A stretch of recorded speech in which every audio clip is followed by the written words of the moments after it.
अल्लाह के रसूल ये था कि जब कहीं जाते वाते भी थे तो वो खाना जो होता था वो जनाब बिलाल का और रसूलुल्लाह का वो बिलाल लिए रहते थे, अच्छा दबाए रहते थे अपना पोटली, यानी इसका मतलब है किसी सवारी पर चलते थे उस पर कभी खुद बैठ जाते थे, अगर अकेले चलना होता कभी बिलाल को बैठाल देते थे। अच्छा। ये तरीका था आपका। अच्छा, फिर आपने देखिए कि जो लोग, हम तो उन लोगों के साथ मिसबिहेव कर रहे हैं जो आपने अपनी प्रॉब्लम दी, जो हमारे इक्वल हैं। जी, हमारी बीवी है, हमारे बच्चे हैं, दे आर इक्वल।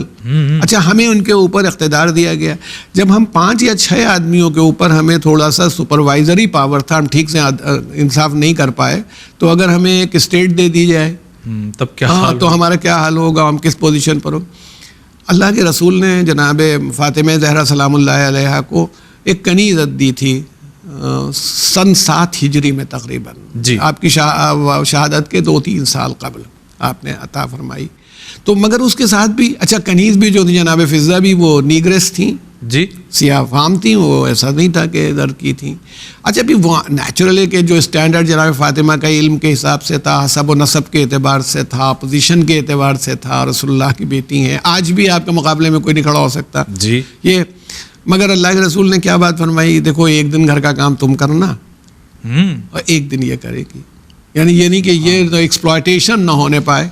अच्छा, हम समझते हैं कि ये होता यही वो तरीक़ा ही ना हो, या ऐसा नहीं हो सकता था कि आप उतना करती, मगर इसके बावजूद तवज्जो दिलाने के लिए हमें कम्युनिटी को कि अगर तुम्हारा नौकर भी हो, अच्छा वो गुलाम तो नौकर से भी नीचे की चीज़ है, ख़रीदा जा सकता है, बेचा जा सकता है उस सिस्टम में जी उस ज़माने में, तो ये कि नौकर के साथ भी तुम्हारा बिहेवियर इंसानों जैसा रहे, ऐसा न हो कि तुम्हारा बिहेवियर ऐसा हो जाए कि है। अब देखिए अखलाकियात की जो आला मंजिल होती है वो इस जगह पर आ जाती है कि इंसान, इमाम ज़ैनुल आबिदीन चौथे इमाम जो इमाम हुसैन के बेटे थे, फर्जंद थे और चौथे इमाम थे, तो उनके लिए मिलता है वो कभी उन्होंने जिस जानवर की पर या सवारी करते थे, जो सवारी का जानवर था, उसको उन्होंने कभी एक ताज़ियाना भी नहीं लगाया कि एक चाबुक मार दी हो जानवर के लिए।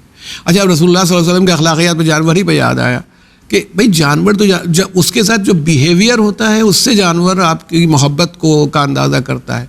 आपकी ऊँटनी का नाम शायद उज़्बा था, अच्छा रसूलुल्लाह सल्लल्लाहु अलैहि वसल्लम की ऊँटनी का नाम। वो पैगंबर की रहलत के बाद उसने खाना पीना छोड़ दिया, खा नहीं रही थी जी जी। तो लोगों ने, दुनिया तो समझदार होती है कि ये मर जाएगी, जैसे मुर्गी के ऊपर अगर बकरी बिल्ली एक ज़माने में हमला कर देती थी, मरने वाली हो तो कहा जल्दी से ज़िबा कर लो, जी जी जी, मतलब हराम हो जाएगी, मर जाएगी। तो वैसे ही लोगों ने चाहा कि इसको ज़िबा कर दें, तो जनाब फातिमा ने कहा कि ज़िबा नहीं करना, मेरे बाबा की ऊँटनी। अच्छा, उसके बाद उस ऊँटनी को लाया गया, उसने अल्लाह के रसूल के कब्र के ऊपर ज़मीन, अभी बताइए उसका इतना शऊर जानवर पैदा कर लेता है, उसके ऊपर मुँह रख के मर गई। तो इसका मतलब है कि अखलाकियात तो वो चीज़ है कि जानवरों के साथ, पेड़ पत्तों के साथ, आदमियों के साथ, ये मालूम हो कि भाई अल्लाह ताला ने तुम्हें अपना जानशीन बनाया है, इन्हें तुम्हें अपना खलीफा बनाया है ज़मीन में, तो जो अल्लाह चाहता है उस तरफ बिहेव करके दिखाओ, ये है ना। तो घर में भी तुम बाखलाक रहो, बाहर भी, ख़ानदान में भी, दोस्तों में भी। अच्छा, किसी वक्त आदमी उलझ गया, गलती हो गई, तो आप नबी नहीं बनाए गए, आप मासूम नहीं बनाए गए, फ़ौरन करेक्शन करें अपना, जी जी, माफ़ी मांग लें। सही, हाँ, बच्चों से भी माफ़ी मांग लेने में क्या हर्ज है, माफ़ी मांग लेते हैं, हमसे गलती हो गई, वेरी सॉरी। जितने भी हैं, क्या उन अइम्मा के जो ये ग़ुलाम थे और जो कनीज़ें थीं, ये ख़राब लोग थे? इनमें एक से एक काबिल लोग पैदा हुए जी। जनाब मीसम तम्मार एक ग़ुलाम का नाम है, जो अमीरुल मोमिनीन ने आज़ाद किया था, उनकी दुकान पर ख़ुद भी बैठते थे कूफे में, सही, किस मंजिल पर उनको पहुँचाया। जनाब कम्बर आपके ग़ुलाम थे, ये नहीं है, बल्कि आप ग़ुलामों को डेवलप करते थे। तो आपका भी यानी ये भी आपका इम्तिहान है। अगर आपने एक नौकर को रखा है और वो आपसे इल्मी सतह पर या अखलाक़ी सतह पर या दीनी सतह पर कम है, तो अपनाइयत के साथ उसे ट्रेन करिए, उसकी तरबियत करिए, वो इंशाअल्लाह उस मंजिल पर आ जाएगा। अब देखिए, आपको गुस्सा आ जाता है और कहते हैं कंट्रोल करो।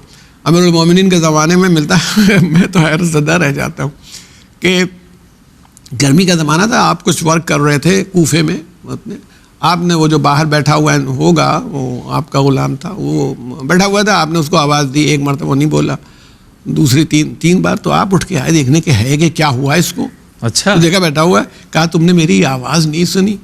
उसने कहा कि मौला सुनी थी। कहा फिर क्यों तुम नहीं आए? कहा आपका गुस्सा आज तक नहीं देखा, गुस्सा देखना चाहता हूँ। ओहो, यानी आपका गुस्सा आज तक है, गुलाम कह रहा है, यहाँ आप बेटे के ऊपर आफत हो जाती है? तो कहा कि आपका गुस्सा आज तक नहीं देखा था। हज़रत ने फरमाया, हंसे, कहा मैं ऐसी बचकाना बातों पर गुस्सा नहीं होता। ये भी एक यानी ये भी सिखाया जी, ऐसी बचकाना बातों, जाओ तुम्हें आज़ाद कर दिया, जाओ। और हमारा मतलब समाज ये ना इसी कि बचकाना हरकतों पे बड़ा मतलब ये ना कि ये भाई, अच्छा देखिए एक चीज़ है, जहाँ आप मोहब्बत करने लगते हैं, अगर अल्लाह की कायनात है ना, अगर पेड़ पत्ते पौधे जानवर आदमी, हम जहाँ नमाज पढ़ते अल्हम्दुलिल्लाह रब्बिल आलमीन, सारी तारीफ सारी हमद किसके लिए? जो आलमीन का रब है। आलमीन में कौन है? ये मेरा नौकर भी है, ये मेरा गुलाम भी। तो अगर मैं अल्लाह से अपनी मोहब्बत को ओरिएंट करूँ तो ये अल्लाह का बंदा है। अब देखिए एक कनीज़ थी, बहुत मशहूर है, वो इमाम ज़ैनुल आबिदीन के वाक़यात में मिलता है, वो आपने भी पढ़ा होगा। वो कासा, जब बड़ा प्याला था, खाना हो रहा है, सब लोग बैठे हुए थे, वो कासे में सालन या कोई चीज़ लेके आई होगी, वो हो सकता है गर्म ही हो, वो ऐसी जगह पर कुछ फिसल गई या वो कासा हज़रत के सर पर गिर गया। वो सब हम तो खाली कहते गिर गया, वहाँ तो सब बह रहा होगा, दाढ़ी में, यहाँ पर। हम ये कहते हैं, हम आज भी सोचते हैं कि अगर मेरे बच्चे ने ये कर दिया होता, बेटे ने या करीबी आदमी ने, तो भी गुस्सा तो आता भाई। कुछ कर सकते थे, डांट सकते थे। ये आपने खाली उसको देखा। अब वो तो ये मैंने भाई आपसे जो बात कही थी कि उसको डेवलप करना है, आपको तरबियत करना है। वह उसने कुरान मजीद की आयत पढ़ी, वल काज़िमीन अल गैज़, वो लोग हैं जो गुस्से के ऊपर काबू पा लेते हैं। तो आपने कहा मैंने गुस्से पर काबू पाया। फिर उसने कहा, आयत के आगे पढ़ा, वल आफ़ीन अनिन नास, और वो इंसानों को माफ़ कर देते हैं। अच्छा। ये डेवलप्ड कनीज़ होगी ना, जिसकी तरबियत ऐसी कर दी गई, इल्म ऐसा दे दिया गया है। तो वल्लाह पे उसने पढ़ी, आयत ख़त्म की, वल्लाहु युहिब्बुल मुहसिनीन, और बेशक अल्लाह जो है नेकी करने वालों को, एहसान करने वालों को दोस्त रखता है। कहा जाओ तुम्हें मैंने आज़ाद कर दिया। अच्छा, इसका मतलब क्या हुआ? इसका मतलब ये हुआ कि हम जब अपने नौकरों की शिकायत कर रहे होते हैं या अफराद की शिकायत कर रहे होते हैं, तो हमारी कमी है कि हम उन्हें दुरुस्त नहीं कर पाए। अच्छा। हमें दिया गया था, कंट्रोल दिया गया था, हम उन्हें ठीक नहीं कर पाए। अगर हमको ये तरबियत होती है, ये ऐसे ही होती कि अल्लाह ने उसकी खिलकत में कोई कमी रखी, जिसको पैदा किया होगा। परवरदिगार जब कहता है कि कुल्लु मौलूदिन यूलदु अलल फितरा, हर मौलूद जो दुनिया में आता है वो फितरत इस्लाम पर आता है, तो उसको भी अल्लाह ने उसी फितरत पर पैदा किया था। अगर माहौल ने उसे ख़राब किया तो आप ठीक करिए। आपके पास इख्तियार है, आपके पास इतने नौकर हैं, मुलाजिमीन हैं, जिससे हम मोहब्बत करने लगते हैं, उसे चाहते हैं। मतलब एक आदमी अपने पड़ोसी से नाराज़ हो गया थोड़ी देर को, आप गौर कर लीजिए, पड़ोसी से खफा है, फिर 2 दिन बाद अपने बेटे से खफा हो गया। और जब बेटे से खफा, ये अल्लाह ताला निशानियाँ दिखाता है कि तुम्हें सामने क्या क्या आती हैं। खफा हुआ, रात में बहुत खफा था, दोपहर तक नाश्ते वाश्ते तक, फिर कुछ नॉर्मलाइज हुआ, उसको गले से लगा लिया। फिर उसे ख्याल आता है कि यार जिससे लड़के को मैंने माफ़ कर दिया, तो वैसे ही जो पड़ोसी से मैं नाराज़ था, वो भी तो अल्लाह का बंदा ही है जी। खफा हो गया हूँ, सही, चलो उसे बराबर कर लेते हैं बात को। तो गोया अल्लाह ने उसको ये सब हिदायत परवरदिगार की तरफ से आती रहती है, बंदा मुतवज्जे नहीं होता उसकी तरफ। अच्छा, अब वो झुक गया, तो झुक गया तो बिल्कुल, मैं शायद किसी दिन आपसे बात कही थी कि फरिश्तों का कमाल यही है कि अल्लाह ने चाहा कि वो आदम के सामने झुक जाएं तो वो झुक गए। इब्लीस ने क्या किया कि नहीं मैं बुलंद हूं, मैं नहीं झुकूंगा, अब तो मैं कह चुका, जो हो गया वो नहीं झुका। तो ये मौका आपके पास जिंदगी में बार बार आएगा। हो गया, गुस्सा हो गया था, मगर अब एहसास हुआ कि गलत किया, चलिए हमने अपने सबऑर्डिनेट को बुलाया और माफ़ी मांग ली। अच्छा, इससे मैं बुलंद हो जाऊंगा, उसकी निगाह में पस्त नहीं होऊंगा। गुस्सा आ गया था सर को, अब इस वक्त सर ने मतलब उसके आपके दिल में उसकी मोहब्बत पैदा होगी, रिस्पेक्ट आएगी। तो ये गलती हमारी है कि हम उसे डेवलप नहीं कर पाए। अच्छा, हम बड़े आदमी हैं, हमें बड़ा पैसा है, ये कहाँ से आया आपके पास? ये हमारे पास बड़ी सलाहियत है, तो सलाहियत कहाँ से आई है आपके पास? अल्लाह ने सलाहियत दी, तो सलाहियत मैं आपके सामने इस वक्त बैठा हुआ बोल रहा हूँ, सब मेरा कमाल है, सब मैं पता नहीं कहाँ से मैं आसमान से उड़ता हुआ यहाँ नीचे चला आया।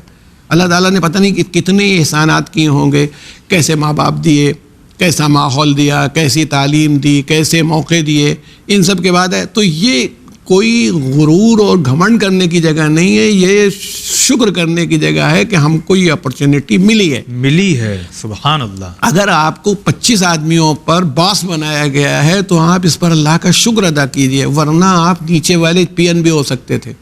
अल्लाह चाहे तो आपको चपरासी भी बना सकता है, ऐसा नहीं है। दुनिया में न जाने कितने लोग हैं जो दौलतमंद थे और फकीर हो गए, और कितने फकीरों को अल्लाह ने दौलत दे दी।